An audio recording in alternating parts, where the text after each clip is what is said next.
मित्रांनो, तुम्ही जेव्हा दूधसागर महाविद्यालय बिद्रीच्या ऑफिशियल वेबसाईटला भेट देता तेव्हा उजव्या वरच्या कोपऱ्यामध्ये 3 रेषा दिसतील. त्या ठिकाणी सगळ्यात शेवटचा जो ऑप्शन आहे तो म्हणजे ब्लॉग आहे. आणि या ब्लॉगमध्ये जेव्हा तुम्ही क्लिक करता त्यावेळेस तुम्हाला वेगवेगळे मेनू असे दिसतील. उदाहरणार्थ सगळे डिपार्टमेंट तुम्हाला दिसतील आणि या ठिकाणी तुम्हाला नोटीस नावाचं एक ब्लॉग दिसेल. तर महाविद्यालयामध्ये उपक्रम होतात, त्यानंतर महाविद्यालयाच्या काही सुट्टीच्या सूचना असतात किंवा महाविद्यालयामध्ये वेगवेगळे जे कमिट्या येतात त्या सर्वांच्या सूचना, या सर्व सूचना विद्यार्थी, स्टाफ तसेच पालकांच्या सोयीसाठी होणार आहेत. या सर्व सूचना आपल्याला एकाच ठिकाणी उपलब्ध असणार आहेत.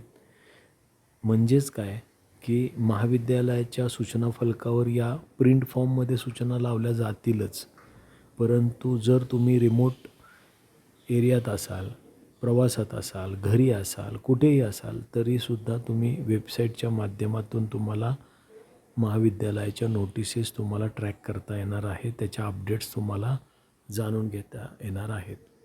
त्याच्यासाठी तुम्हाला काय करायला लागेल तर हा जो ब्लॉग आहे त्याच्यावर फक्त तुम्ही क्लिक करायचं आहे. ज्यावेळेस तुम्ही नोटीसवर क्लिक करता त्यावेळेस आपसुकच तुम्ही या ब्लॉगवर तुम्ही जाता आणि जसं कालची जी तारीख 20 जूनची नोटीस तुम्हाला इथे पाहायला मिळते, त्यानंतर कालची 20 जूनची पाहायला मिळते. त्यानंतर जसजसं तुम्ही खाली जाता 11 जूनची तुम्हाला इथं नोटीस पाहायला मिळते. मीटिंगची नोटीस आहे ही. तर अशा पद्धतीने तुम्ही अतिशय चांगल्या पद्धतीने या ब्लॉगद्वारे तुम्ही अपडेट्स नोटीसशी संबंधित मिळवू शकता.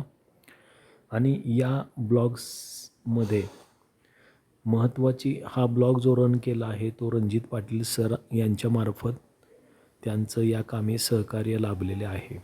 त्याबद्दल त्यांचे धन्यवाद. आणि तुम्ही सर्वांनी या ब्लॉगचा वापर जास्तीत जास्त करावा व महाविद्यालयाच्या नोटीसबाबतच्या अपडेट्स मिळवाव्यात. धन्यवाद.